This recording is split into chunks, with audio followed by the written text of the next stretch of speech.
이에 대해 사서는 이렇게 말을 하고 있습니다. 석탈해란 인물이 있죠. 그 탈해가 왕을 하던 때에 닭이 우는 소리를 들었다. 날이 밝아 호공이 가니 금빛 괴짝이 나무에 걸려 있고 닭이 그 아래서 울고 있었다. 탈해 왕이 괴짝을 열어봤다. 남자애가 들어 있었는데 훌륭했다. 탈해가 기뻐하며 이르길 하늘이 나에게 후계를 보낸 것이 아니겠는가. 거두어 길렀다. 이의 이름을 알지라 하고 금괴에서 나왔기에 김으로 하였다. 계림이라고 바꿨는데 이로 인해 계림이 국호가 되었다. 이 김알지에서 후일 신라 김왕족이 나오게 된 거잖아요. 즉 삼국사기에 의하면 금괴에서 나왔기에 김으로 하였다. 이 말은 당연히 그때는 없었다는 거죠. 그래서 김을 이때 지어준 것이다. 그런데 김은 이때 붙여줬다는 건데 그래도 그거 이전에 인간이 부모 없이 태어날 순 없죠. 즉 김은 이때 정해졌어도 그 혈통의 뿌리는 더 이전으로 거슬러 올라갈 수밖에 없습니다. 그렇다면 그 혈통의 뿌리는 무엇인가? 처음 등장할 때 그걸 알려준 게 닭이었죠. 이 닭이 엄청난 의미가 있는 게 김할지가 나타난 곳 계림이라고 이름을 바꿨다. 근데 그게 나라 전체의 국호가 되었다. 닭의 울음소리로부터 나타난 김할지의 등장으로 인해 나라 이름마저도 닭의 숲으로 바뀌었다. 그리고 이 닭, 김할지 일파는 당시 신라 왕이던 석탈해와 연계가 되고 있습니다. 석탈해는 김할지를 본인 후계자다 언급을 하죠. 그러면 삼국사기가 신라 김의 시작이라고 하고 있는 김할지의 특징은 닭, 석탈의 연계, 알, 이 특징들로 우리는 김할지의 뿌리를 찾을 수 있습니다. 신라 1대왕의 왕후이며 2대왕 남해의 어머니가 알령인데 대단히 특이하게도 왕후인데 무려 그 탄생 과정이 기록되어 있어요. 용이 알령이란 우물에 나타났는데 아이를 낳았다. 그걸 노구, 저 할머니는 용과 접할 수 있고 용의 아이를 받아올 수 있는 즉 무녀입니다. 용의 딸이라고 선전되는 무녀의 딸, 즉 알령도 무녀죠. 그 알령이 신라 1대왕과 결혼했다. 그래서 둘이 남해를 낳고 2대왕이 된 거죠. 근대 삼국사기에 나온 이 알령의 신비로운 탄생 과정이 삼국 유사에도 나와 있어요. 용의 정체를 더 설명하는데 알령을 낳은 용이 닭룡이다. 그리고 심지어 알령도 입이 닭의 부리 같았다.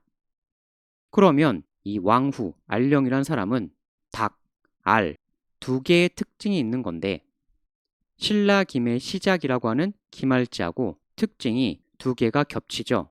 근대에 남는 석탈에도 알령의 아들 이대왕 남해가 남해 차차웅이라고 하죠. 차차웅은 무, 그러니 남해왕은 남무, 박수라고도 하는 존재였던 건데 어머니 알령이 무인데 아들도 남무다. 즉 모계 쪽 특징이 엄청나게 강했던 인물이라는 거죠. 이것 말고도 앞으로 나올 텐데 알령 아들 남해가 본인 딸하고 석탈해가 결혼. 근데 이뿐만도 아니고 무려 나라의 가장 중요한 권력을 석탈해한테 맡깁니다. 김할지의 특징이 닭, 알, 석탈의 연계였는데 알령도 닭, 알, 그리고 알령 아들이 석탈해하고 연계 정도가 아니라 아예 권력적 일치관계였던 거죠.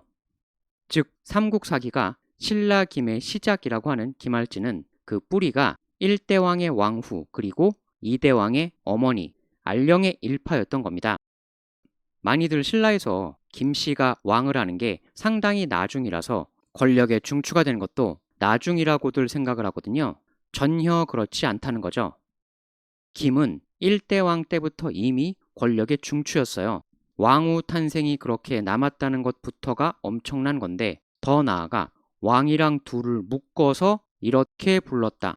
즉 사실상의 공동정권이었다는 거예요. 알령은 신관으로서 종교 권력을 장악하고 국정에도 막강한 영향력을 행사했던 거죠.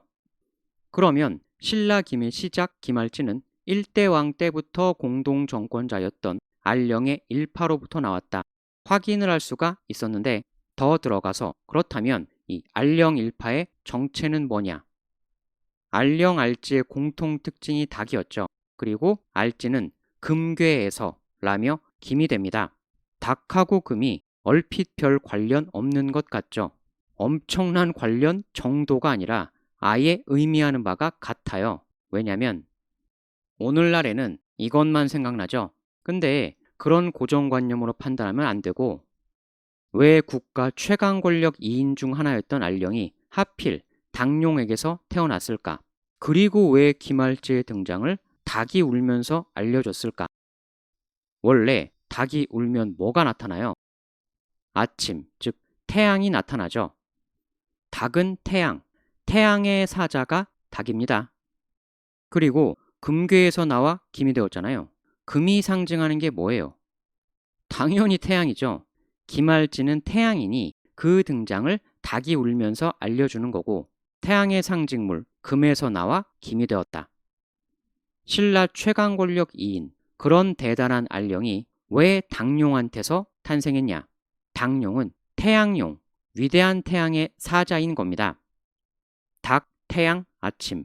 아침이라는 걸 오늘날 관점으로 생각하면 안 되거든요.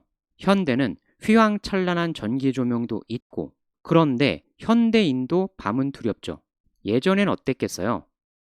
특히 예전 사람들은 물론 요즘도 그런 분들이 있지만 이게 있다고 강력하게 믿었죠. 밤에 주로 나타나죠. 근데 닭이 울면 어떻게 돼요? 태양이 뜨고 쫓겨나죠. 닭은 태양의 사자, 영물 중의 영물입니다. 흔히 생각하는 저승사자 역할이랑 딱 반대죠. 애군, 두려운 밤을 끝내는 태양의 상징. 하물며 추가로 또 다른 태양의 상징, 금. 확실한 거죠. 이제 그걸 알고 나면 이 이대왕 남해 차차웅이 어머니가 무녀인데 남해도 남무다. 즉 모계 쪽 특징이 엄청 강했다는 건데 어머니 알령이 닭이 그 등장을 알려준 태양 기말지의 조상이고 본인도 태양용으로부터 태어났고 그런데 그 알령의 아들 남해 너무나 공교롭게도 해가 태양이잖아요. 남해, 남쪽의 태양. 태양용의 딸이 낳은 아들이 남쪽의 태양인 겁니다. 남쪽에 있으니 남쪽의 태양인 거죠. 즉 알령, 알지, 신라 김, 그 진짜 정체는 바로 태양을 신으로 모시며 그를 통해 신라의 종교 권력을 장악하고 더 나아가 국가 권력의 중추가 된 태양의 일족, 그게 바로 신라 김이었던 거죠. 신라 김은 태양의 일족이었던 겁니다. 이게 1차적 정체이고 이제 앞으로의 시리즈에서 더 위를 다룰 건데 오늘은 일단 김알지의 뿌리 알령을 본 거죠. 근데 알령도 그 위가 있겠죠. 노구도 더 위가 있죠. 신라 태양의 일족 더 정체를 앞으로 다룰 겁니다. 근데 그게 그냥 신라 얘기로만 끝나는 게 아니에요. 그 내용은 일반적 예상과는 많이 다를 겁니다. 어떤 얘기하시는 분들이 나올지 충분히 감이 오는데 그걸로 생각하시면 안 돼요. 이럴 거다 저럴 거다 예단을 하시지 말고 앞으로의 시리즈를 시청하시면 됩니다. 오늘은 프롤로그, 앞으로를 위한 기본적 지식이죠.